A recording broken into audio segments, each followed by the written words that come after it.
What do you see in this picture? Any guesses? Okay, so this is a case of squamous papilloma. Let's see this case. So this patient came to the clinic with the chief complaint of missing teeth on the upper arch and wants the denture for the same.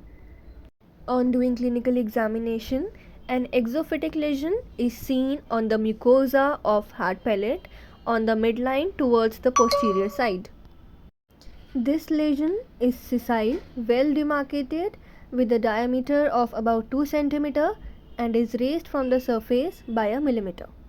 Also, the surface of the lesion is irregular with papillary projections, and these are known as papillary papules.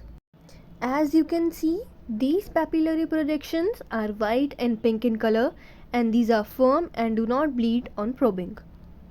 So, depending upon the clinical features, a provisional diagnosis of squamous papilloma was given. Before giving denture, we asked the patient to go for a biopsy, but the patient was not ready for that. As per the need, we will prepare the denture for this patient by relieving the lesion on the denture base.